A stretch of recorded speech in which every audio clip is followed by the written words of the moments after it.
Yeah. And you've got little ones, so you're teaching and working. Teaching and working. Not a lot of teaching and even less learning happening.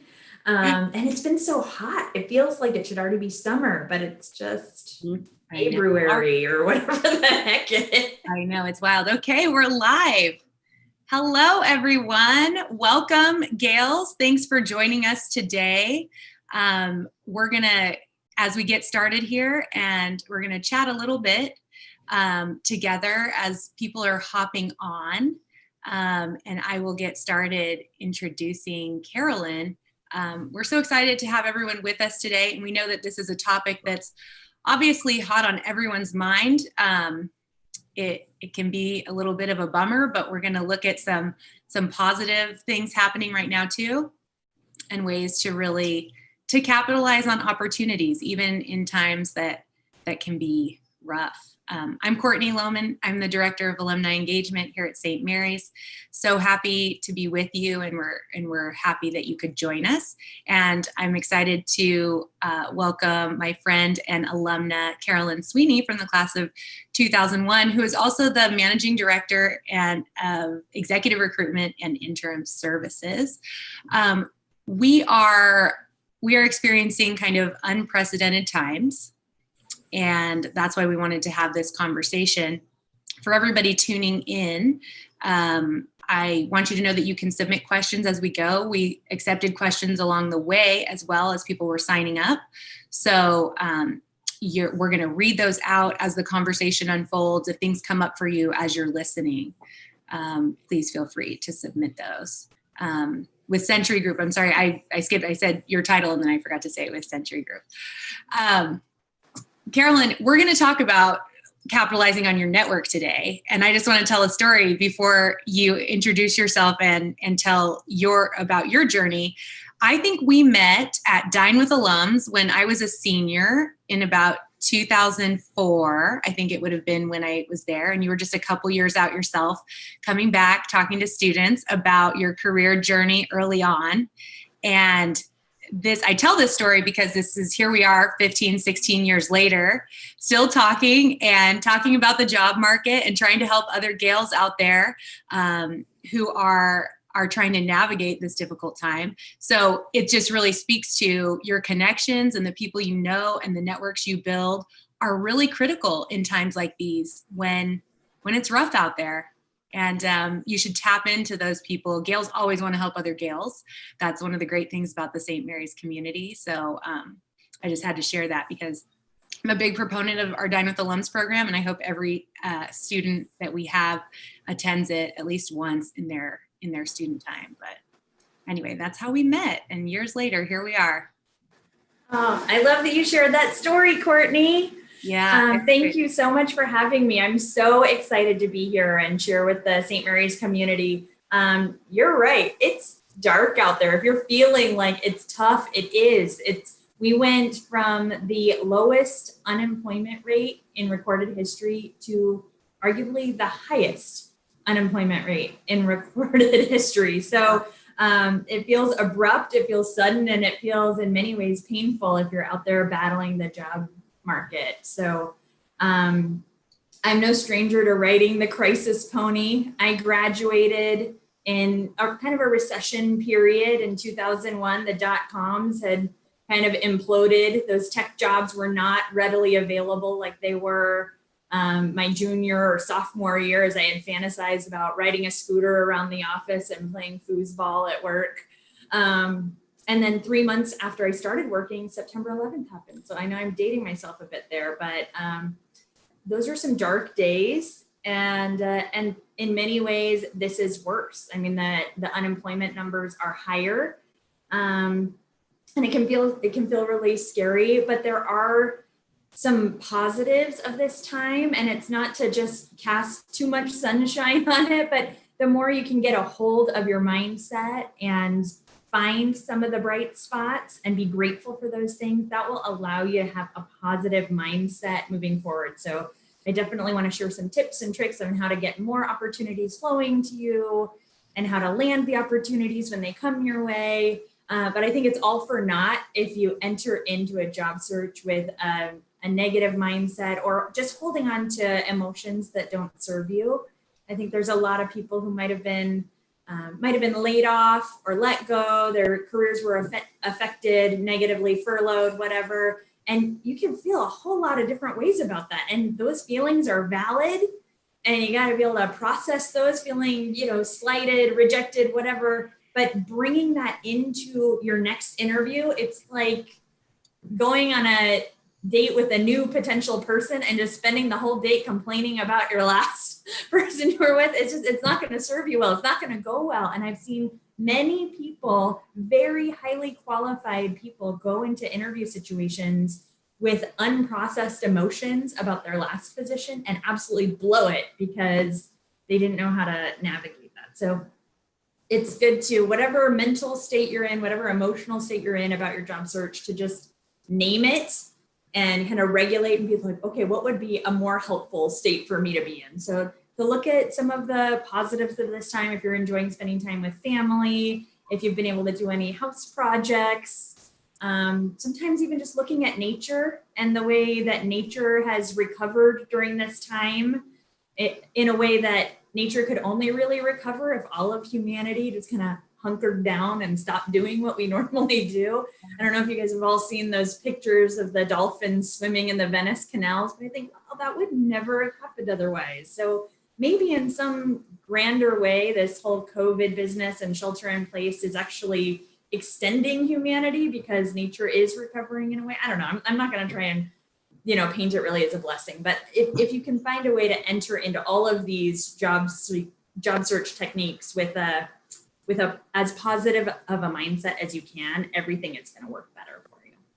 Yeah, we talked about that when we were preparing for this, and I think that's really great advice because it is, there are so many working at the college. We're seeing students that are entering this job market, and a few months ago felt like they had every opportunity ahead of them, and that got stripped away very quickly.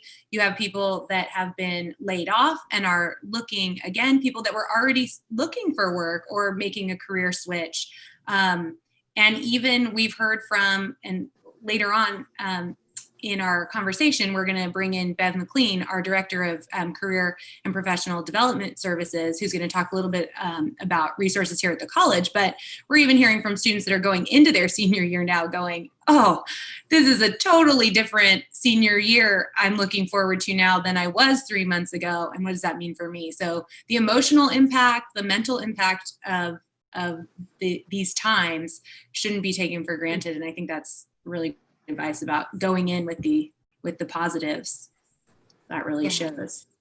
Yeah. And it's okay to mourn what you've lost. It's okay to mourn it and name it, but it's not going to help you get to the new successful place you want to be in. So. Yeah. One of the questions that we got coming in was, how do you think everything going on is going to change the job market and employment moving forward? And I know you hear a lot of people talk about the remote technology, remote opportunities, technology as a part of our daily work a little more. I know for us in the alumni office, we used to only do alumni events in person, and now we're learning that we can connect with people anywhere they are in the world. And that's actually a really positive thing for us. We have over 100 people signed up for this session today. And that's just the folks that are joining us live. We would never be able to get that in one town anywhere we went before. So can you talk a little bit about how you think this is going to change the job market moving forward and what you see already happening? Yeah, absolutely.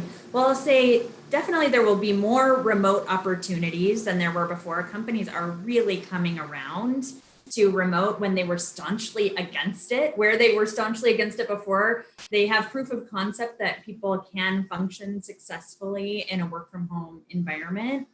And so if that's the type of opportunity you're looking for, or if you just want to have a little bit more of that in your life, I think that will be much more readily available going forward, coming out of this. I also think that the video interview will be absolutely an essential part of almost every hiring environment. whether it's a remote job or an in-person job. And I'll touch a little bit on how to have a successful video interview later in the conversation, but being prepared to successfully video interview is the new, it's the new handshake, and you can throw the handshake out the window. I remember going to alumni events and actually making sure that everybody could do an appropriate handshake. And I remember going around and shaking hands with, I don't know, half the rugby team and whatever handful of other people were there. No hand sanitizer, not a care in the world, nice firm handshakes. I was so proud of my Gale class, but no more handshakes. Might I suggest this, or good morning, or, you know, there will be some type of, you'll find your own greeting, like, good news, I came to work today, you know, whatever people do. But there will be no more handshakes. There will be lots of video interviewing. There will be more virtual ways to connect.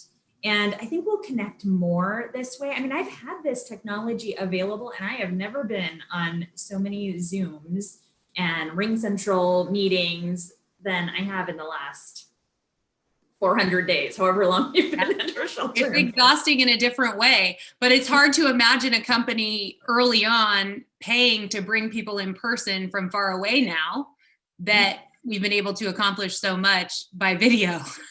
So you might not have those in-person opportunities anymore until the very end. Yeah, I agree. I agree with that. Well, tell us a little bit. Yeah. Go. Sorry, I want to let you go.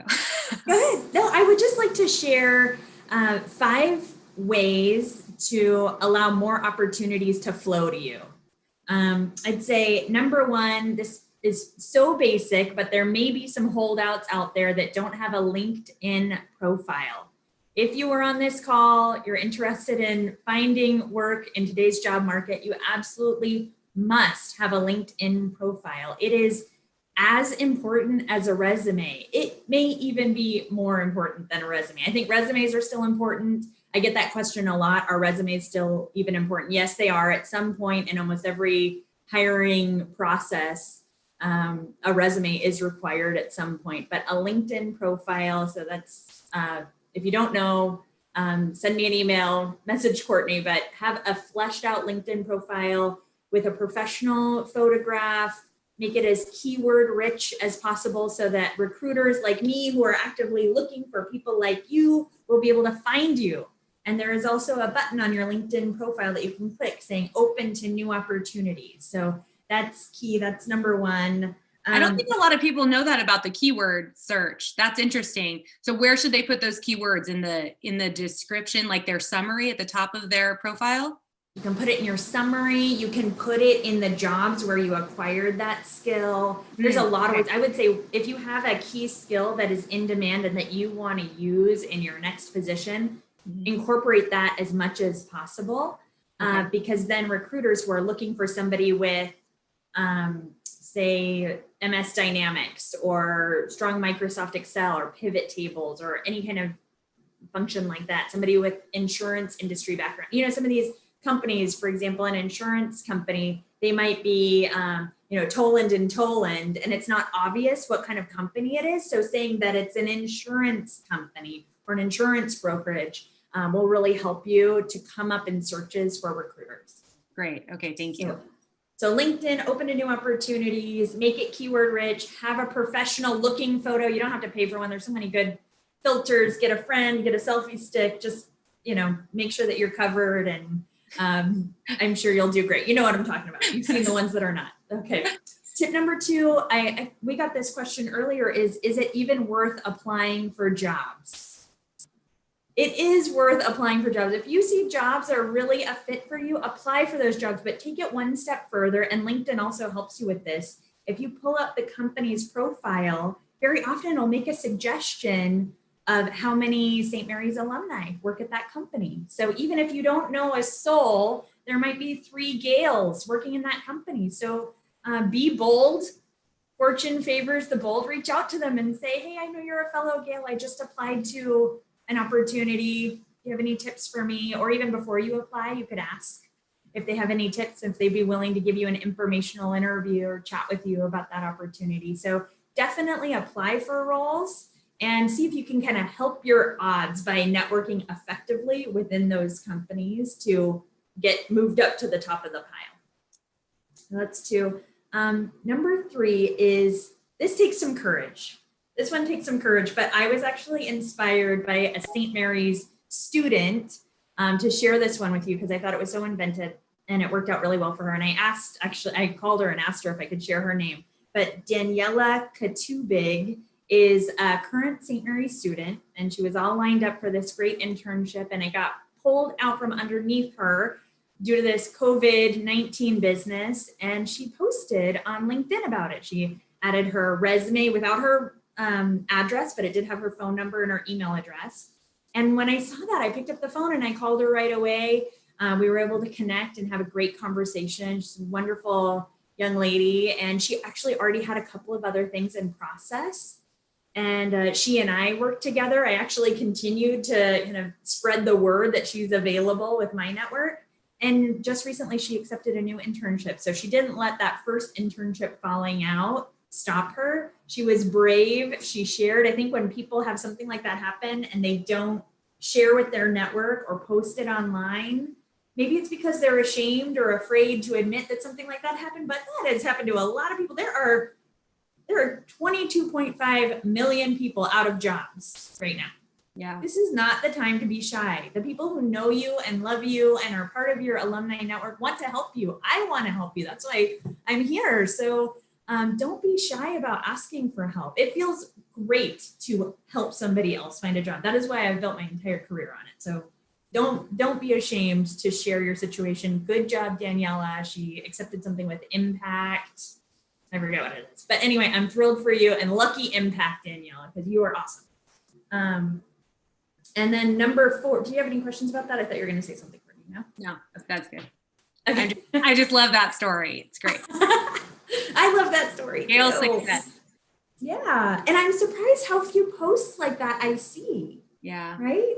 Yeah. It's happened to so many people, but I think people feel bashful about asking, and there's no reason to feel ashamed of that kind of thing. Network one-on-one and in groups. Once you have, when I graduated in my first crisis, there was no LinkedIn.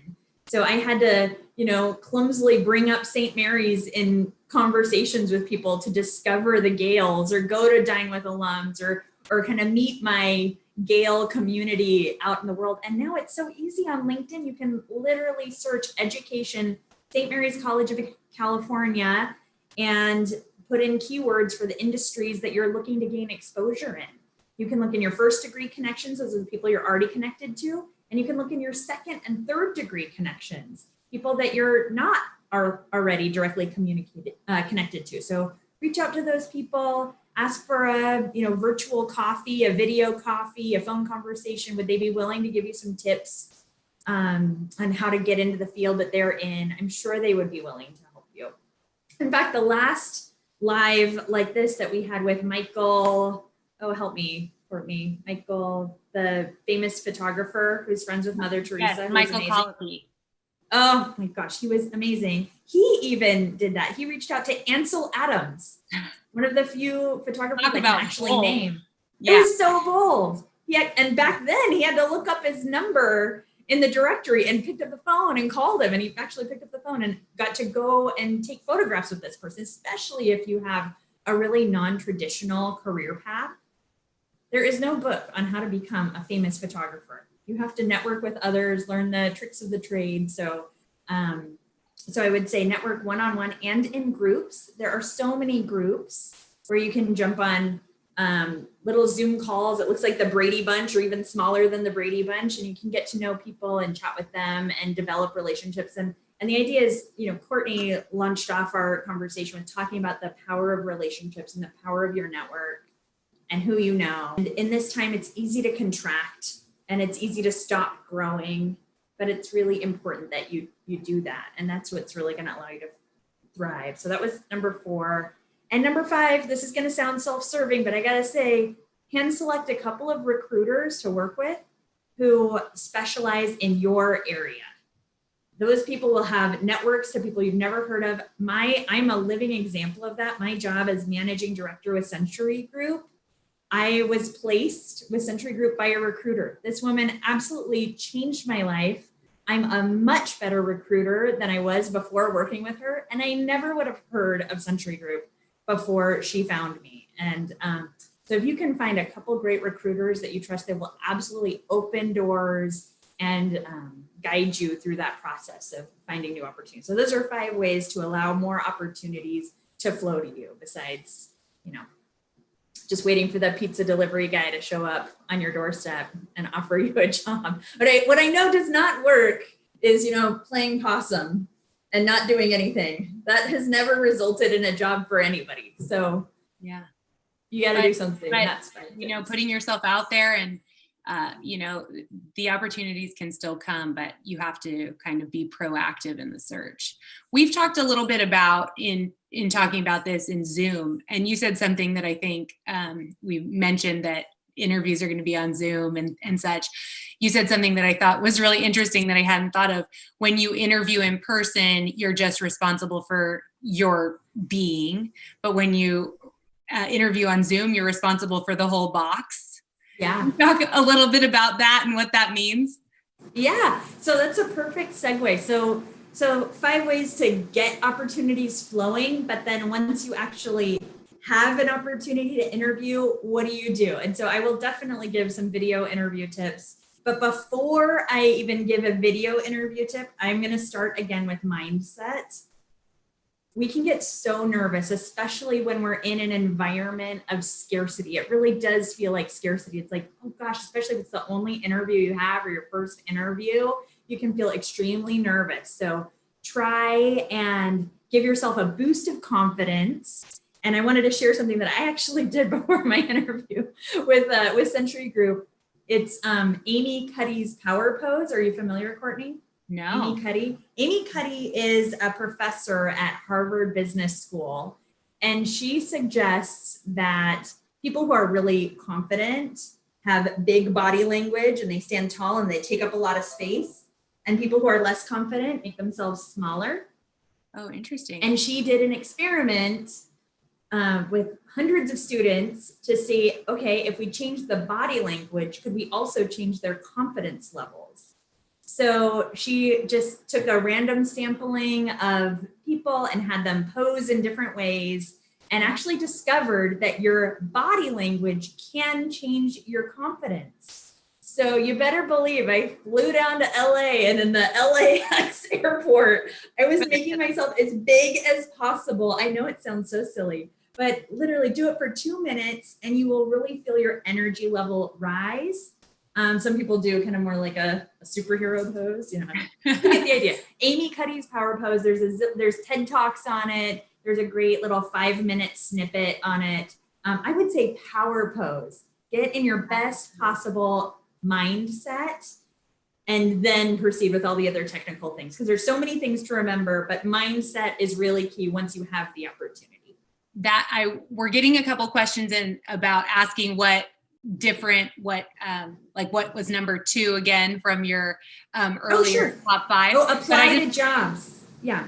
Yes. I was just going to tell people that this is being recorded so they can go back and watch the whole thing again as well. So I just wanted to tell people that as you're going through your lists, that they don't feel like they're going to miss anything. Got it. You got it.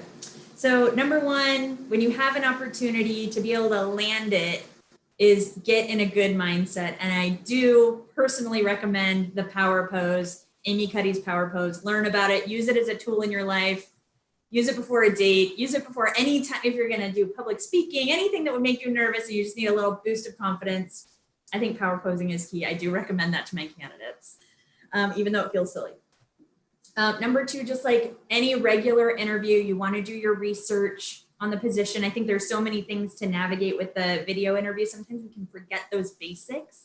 You get like this quarantine amnesia, walking, looking in the refrigerator. What was I looking to eat? Oh, nothing. I ate 5 minutes ago. Okay, close the refrigerator, go back. I think this time has just taken us off our game. So I would not be doing you a service if I didn't remind you to research what the company does, who you're interviewing with, why you want to work there, and what key skills you bring to the table, and also be prepared with some good questions to ask. I cannot tell you through all my years of experience, there have been so many people who, when the interviewer says, do you have any questions for me? And the answer is, nope, you covered it, thanks.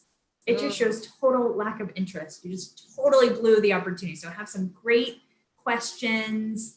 An example of a good question would be, in the first 30 days of hiring somebody, how do you know if you just hit the lottery, or how do you know if you're in trouble? Or who's one of your favorite employees you've ever hired, and what did they do to really stand out? Questions like that will really set you ahead.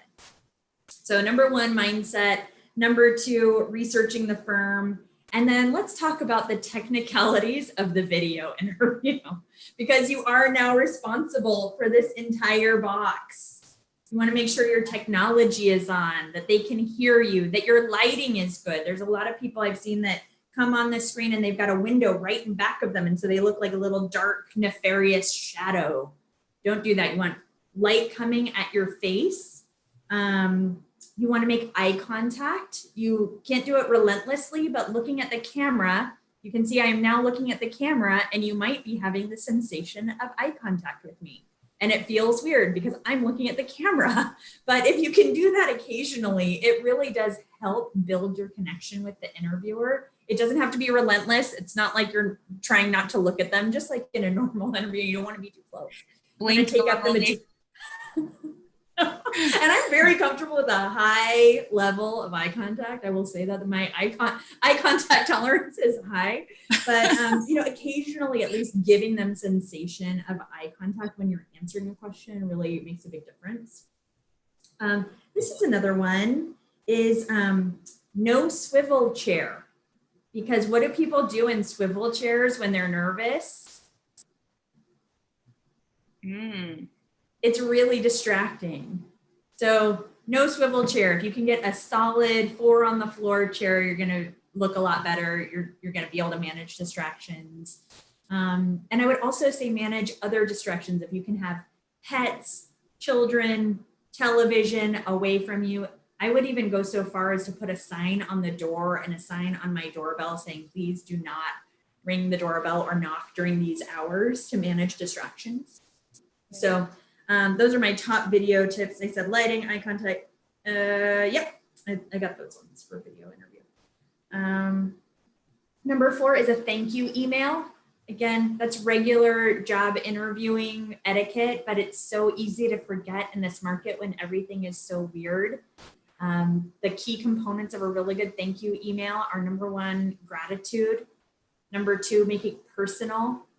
And number 3, show some enthusiasm for the position. That's all. You don't have to go into reselling yourself. I think sometimes people really overthink the thank you letter and make it really long, and it's again reselling themselves. That's not the point. Just to be really, truly gracious for the time and the opportunity, and to, again, move the needle from perfect stranger and somebody you've never met before to somebody we interviewed with, to somebody we like, to somebody who is, wow, I even like that person better after reading their thank you letter. I remember I had this one guy interview for this position, such a sharp candidate, St. Mary's candidate. I did not ask him if I could share his name, so I will not. Poor fella, he interviewed with like 8 people, and the very next day he was leaving for an international trip with his girlfriend.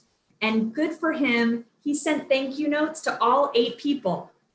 Bad for him, it was the same email to all 8 of them. And so defeated the purpose of having people feel truly thanked. And so they actually put a pause on offering him the position. They went forward, they interviewed a couple other people. They did eventually come back and offer him the position, but they literally looked at other candidates because they were not satisfied with their thank you notes. So I'm passionate about thank you notes. I've written articles about thank you notes, how to write good, short, high impact thank you notes. It can really take you out of the running if you forget to do that piece. And then finally, number 5 is, this economy is crazy. I think it's temporary, and you've got to have a bigger pipeline to land positions today than you did 8 weeks ago. So even if you're in 2nd and 3rd round interviews, don't stop looking. Don't take your foot off the gas. That was the word that I couldn't think of. Gas, that weird word, because I haven't driven in like weeks and weeks. So it's so weird. But I'm like, oh, I miss my car.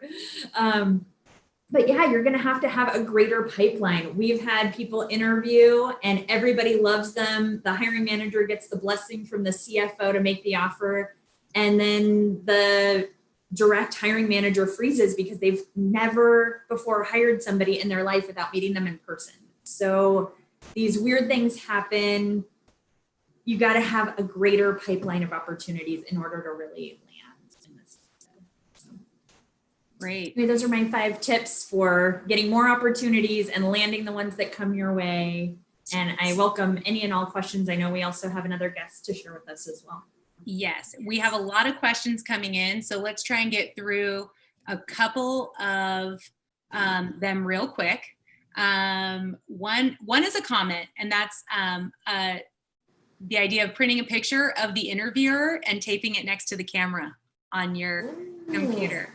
I like that idea. I heard a good one about a lady who put googly eyes on either side of the camera. Oh, I like it. That's a good little trick. Okay, so we have a bunch of questions coming in, so we'll kind of rapid fire some of these. One question is, Carolyn, where can we find the articles you've written? Oh, on my LinkedIn profile, but I'd be happy to share with you, Courtney, or yeah. Great. Okay, perfect. And hopefully everyone that's on this call can look you up on LinkedIn and absolutely. Be happy to connect with any fellow Gales. Okay, let's see. I'm in my late 50s and was laid off just prior to COVID-19. I'm looking for new experiences. How do you pivot to something new? That's a great question. And I would say step 1 is to define what you want to pivot to. I know that sounds basic, but sometimes people feel this restless dissatisfaction. And I think the best thing you can do is make a list of the types of things that would be really fulfilling for you in your next career or venture, and then find the people that have experience in those areas. So try not to make it too specific. Don't put a specific company or anything like that, but just those elements that would really be satisfying for you. Maybe even talk with your circle of influence, your friends and family who know you best, and find out, like, when was I the happiest that you know? When was I thriving the most? And they can help remind you of earlier iterations of yourself that you might have even forgotten, like, oh, I forgot that I used to like to cross stitch, or, whatever the thing is. And then see if you can build your network with other people who are in that space. That's great. Darby asked the question, networking used to be phone, coffee, lunch, beer. What tips do you have for connecting for a networking purpose in this 100% virtual world? Great question. I do a lot of professional networking. I specialize in placing accounting and finance professionals in jobs. So a lot of those are geared to those. So AFWA stands for Accounting and Financial Women's Alliance. We have a slate of virtual happy hours coming up that are open to members and guests. I am part of FWSF, which is Financial Women of San Francisco. They've done a lot of great connection hours. I don't know what the alumni groups are doing, if there's any kind of virtual connection that way, but you can even round one up. Like, hey, let's get 5 friends together and everybody invite somebody that we don't know and let's have a virtual happy hour. There's fun ways to do it. I would recommend maybe attending a pre-set up one just so you can get a lay of the land. But there's lots of professional associations that host these types of things, and a lot of them are publicized on LinkedIn. Great. Let's see, we've got so many great ones. I want to make sure. What job search websites do you recommend most for remote work in addition to LinkedIn, Indeed, or Handshake? Or is there one yet? You know what? I think that that's going to be publicized more in the future. It's not that commonly listed in job descriptions. I think they were keeping that secret. I don't know why. I think that's a great way to attract talent. Yeah. I know when I post jobs, you can use that keyword remote. There's some great spiders. Like Indeed is a great one because it's a spider. It pulls from other websites. So you get a really nice comprehensive list that way.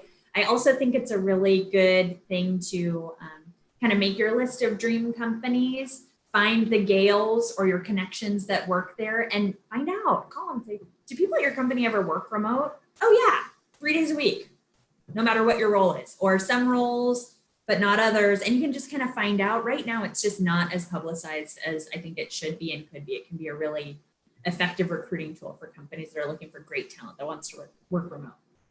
Yeah. Let's see. We got a question about how can you empower yourself to negotiate your salary during this time? I think this is such a great question because even if you're not out of work right now, maybe you are at a point where you are ready to, to ask for something, which is hard for a lot of us. For some folks, it comes naturally. For others of us, it's a really hard thing to approach. And now we're in this position where we're just feeling fortunate to have a job, which if we have a job right now, you do. But you still want what you're owed or deserve. And so how do you approach that? It's so hard. It's so hard. Number one, it starts with mindset and confidence. And then it's followed really by the business case.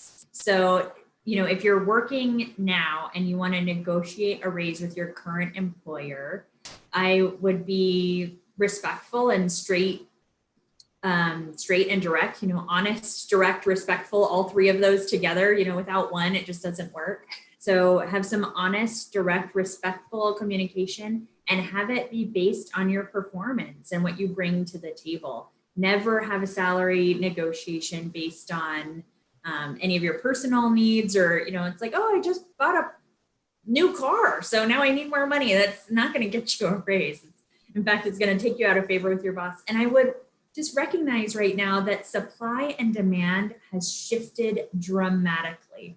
There is a far lesser supply of jobs and there are far greater supply of workers available. So it may not happen today. Basic econ says price has dropped for labor in the United States, at least temporarily. And one of the things that my clients come to me all the time and ask me is, what salary should I offer for this position? And I struggle with that question right now because the adjustment in supply and demand has happened so abruptly that a lot of my indicators that I use to be able to just nail it as I could every year in the past, it's just happened so quickly. It's kind of like housing prices. Housing prices, if you go on Zillow, haven't really dropped that much because guess what? They haven't sold that many houses since this has happened in the new economic environment. So we will see what they look like. We don't know right now. I think the important thing is to leave your relationship intact with your manager. And as you're starting new opportunities, the best leverage you have for getting a more generous offer is to have a full dance card, which speaks back to having a greater pipeline of opportunities. Saying, I really love your opportunity. Overall, I think it's a far better fit for me. I do have another offer that is more in line with my salary expectations.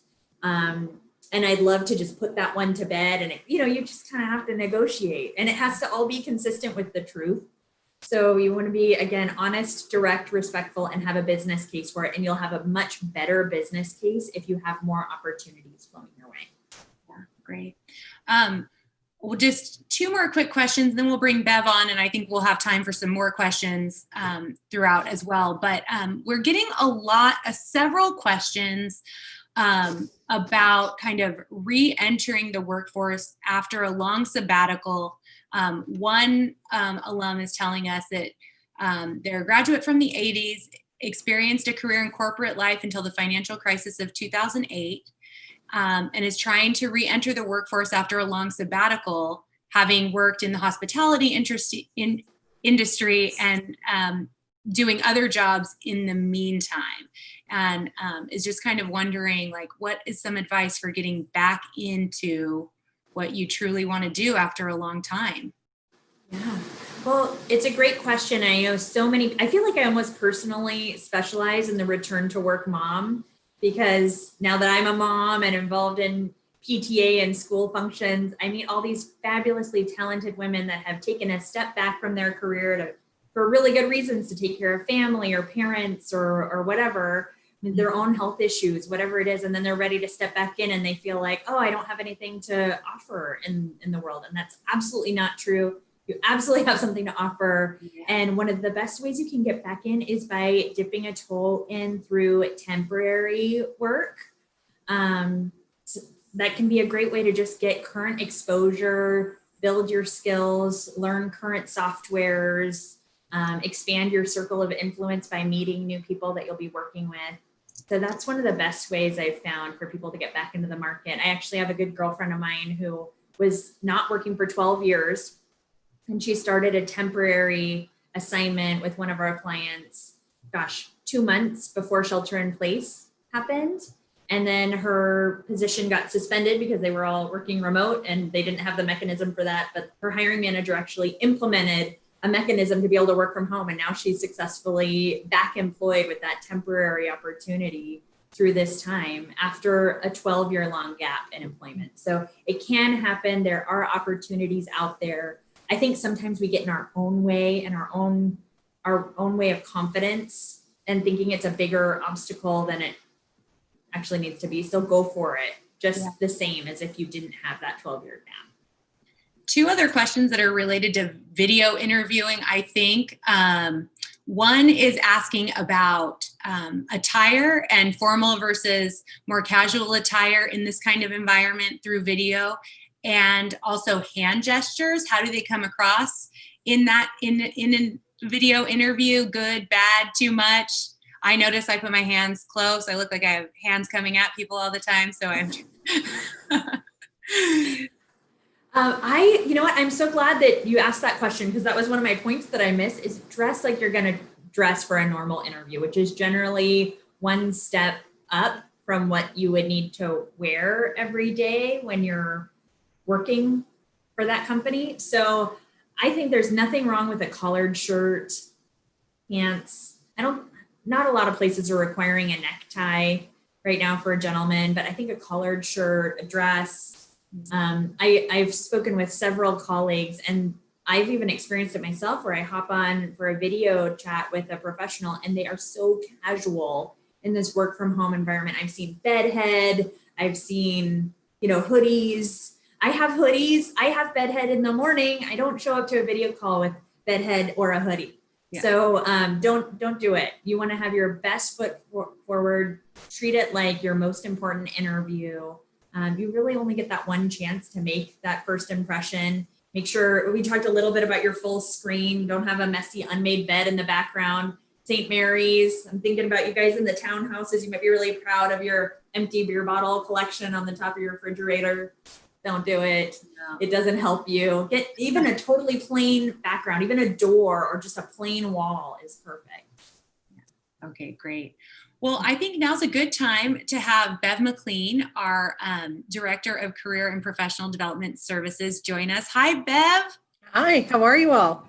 Good. Thanks for being here. Absolutely. We have a ton of fast and furious questions coming in that I know you can help us answer too, but I want to start by letting you kind of tell us about yourself and your work at St. Mary's and your professional background for everybody that's with us already. Great, thank you so much. Let me start with my background. I'm a former business and human resources executive, and I have a lot of experience in sales and operations and management and consulting, working for companies like KPMG and Cigna and Aon. And I also have a lot of broad-based HR executive roles in my background, working for some large companies like CVS and AAA, and some smaller ones, Loyalty Research Center, just to name a few of the companies. And so I bring a different kind of background to my work here at St. Mary's. And I've been through my career working with MBAs, Masters of Marketing, Masters of Finance, Masters of Public Policy, and then of course also working with undergrads at University of Davis and now at St. Mary's. So I really didn't come to higher education until about 7 years ago. And so it's been wonderful to bring my business experience. Also, I've been on a couple of nonprofit boards, so I can certainly relate to what people are thinking about relative to either for-profit environments or nonprofit. And first of all, I want to say that I concur with everything that Carolyn said. And then I think what we do is we take this a step further in terms of the resource that we provide for alumni. So you can have a session with me that's a customized opportunity to talk about your particular situation. I saw a lot of questions about a career tune-up, I would call it, or career changing. Annie and Diana, I specifically have been there in your shoes and can talk specifically about what it was like being in my 50s, trying to navigate the job search.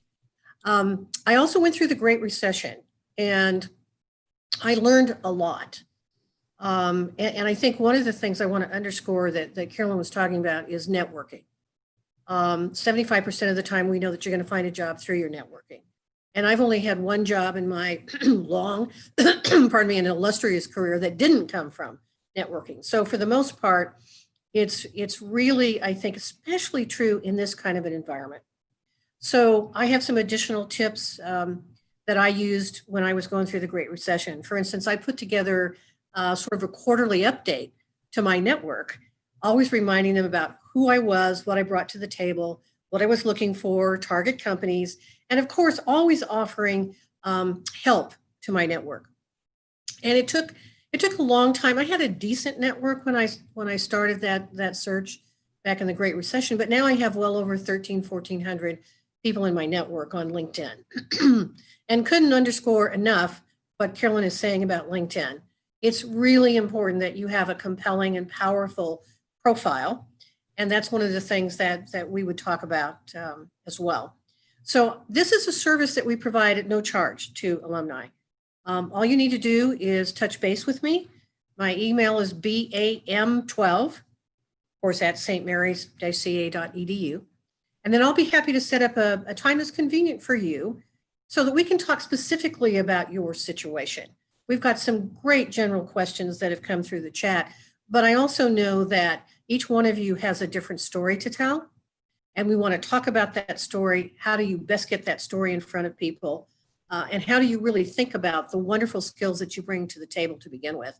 And what is it that you want to do with those next? So I'll stop there and see if we have some particular questions. Yeah, we have a few. This is from a current student at St. Mary's that says they're going to be a senior in the fall and is curious what job search recommendations you have for the summer. And then as they work through their senior year in light of COVID-19, what are the strategies? So real quickly, there are a couple of websites that I think are pretty important. We have a special account with an organization called Parker Dewey, PARKERDEWEY. And I can give you the particular URL because we have a special account that's set up for St. Mary's students. And you can find short-term projects. They're called micro internships, but they can range from 5 to 80 hours. They're all paid, but it's a great way for you to get some experience that you can add to your resume. Because as Carolyn was talking, we know that the job market landscape has changed dramatically. A lot of organizations are pulling their internships, but there are many of them that are going virtual. And I think that as I saw a question, I think someone was asking about remote job sites. I have literally tons of information on remote job sites, all kinds of websites relative to a variety of kinds of work that you might want to do. There are virtual career fairs, so really just getting in touch with me, I can give you those kinds of additional resources to help you. But as someone who's coming into their senior year, this is a great opportunity to be thinking about not only what you're going to do for the summer, but what you're going to do when you graduate, because it's going to come very, very quickly. So again, go on Handshake, set up a time frame that works for you with either one of my staff or me. That's great. And I think we'll follow this session with an email to everyone that signed up ahead of time. And if you are watching and you didn't RSVP ahead of time, but you want the contact information, we'll share contact information for Carolyn and Bev for people that have questions or want to schedule those sessions, because I think that's so valuable. Along those lines, we have an alum that asked, their daughter's graduating from U of O next month with a degree in political science. What should she do? And that is the question. I don't do this very often, but I'll obviously do it for an alum. I'd be happy to talk to your daughter.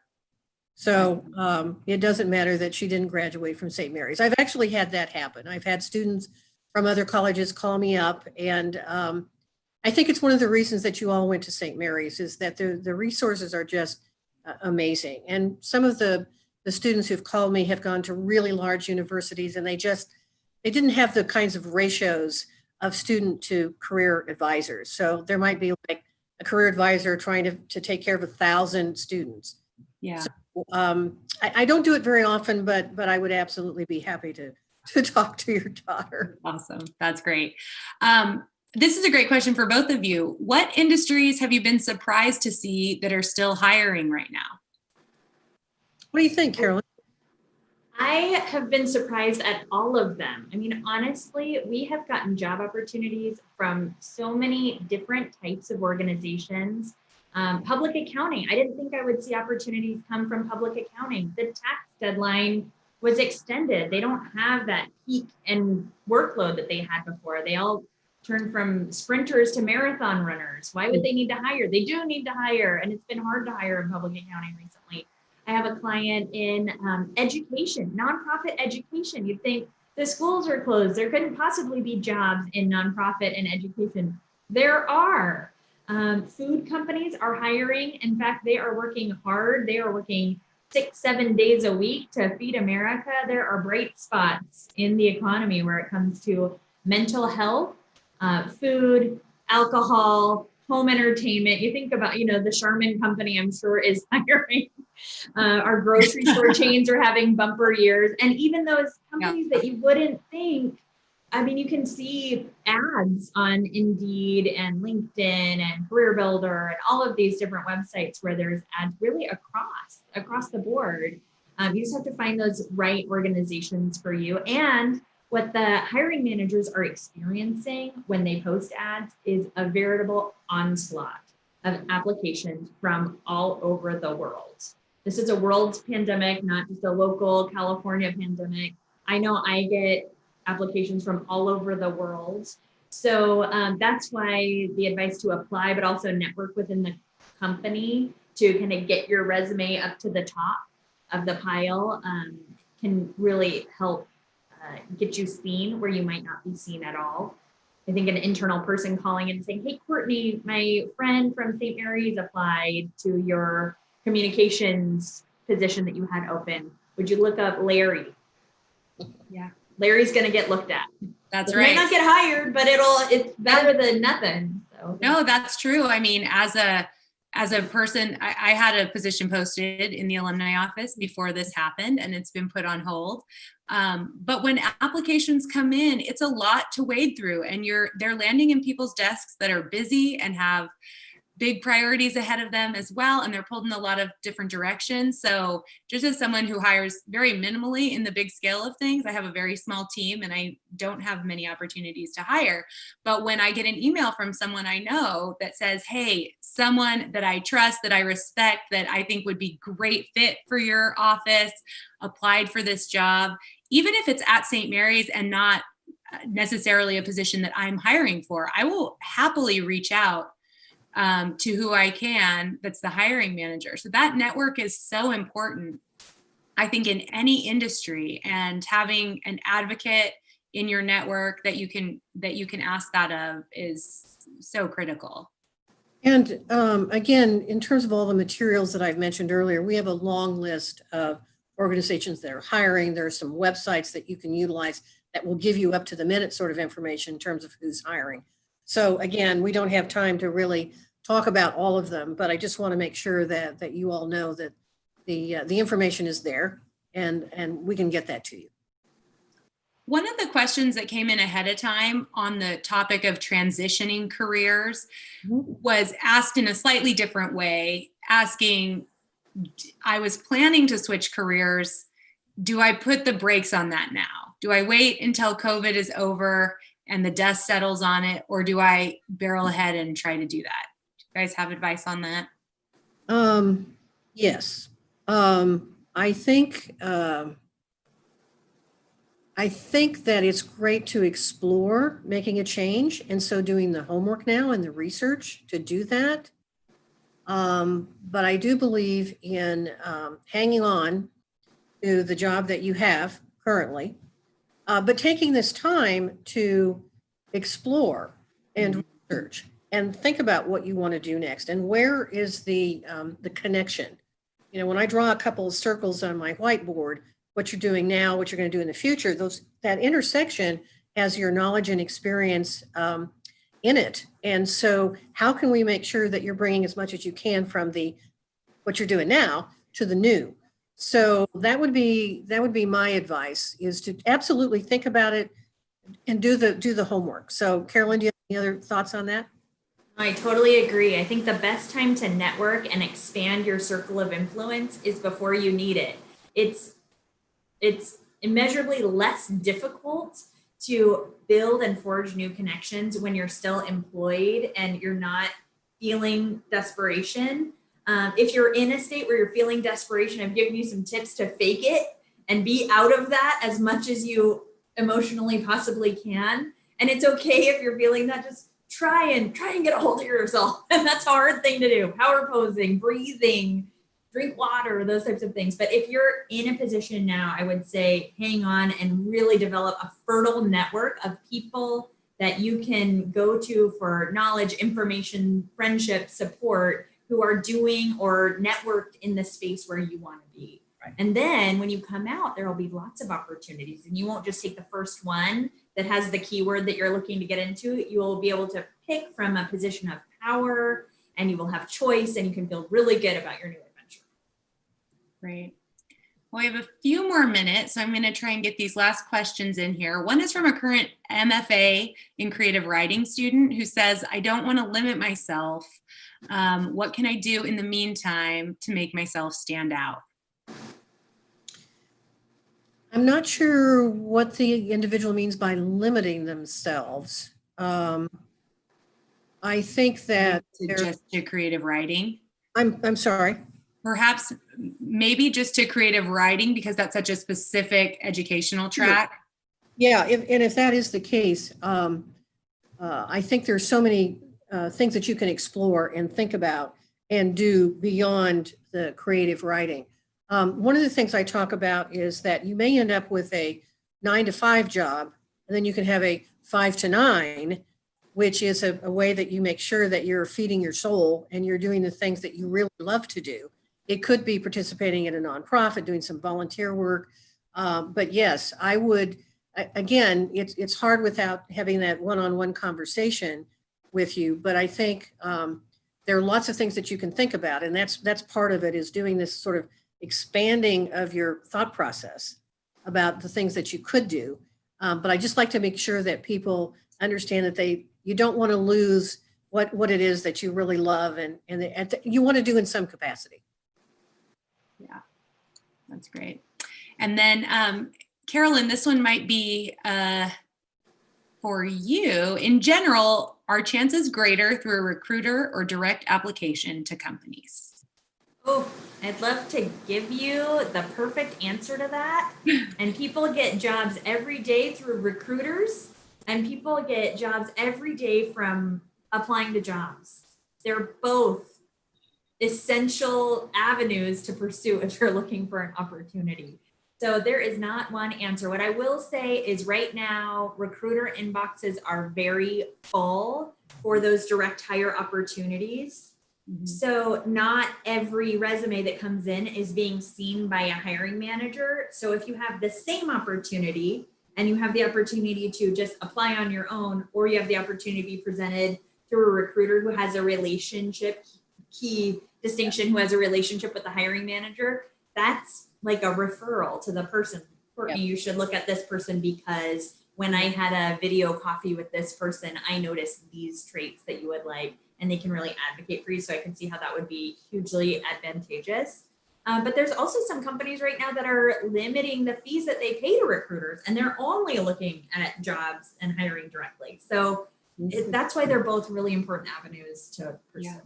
Yeah. But there is a real advantage to using a recruiter because, and Carolyn said this, they know the culture. They know what that client is really looking for in terms of a skill set. And they can be your coach into the organization and make sure you understand what this job is really all about. What is the hiring manager looking for?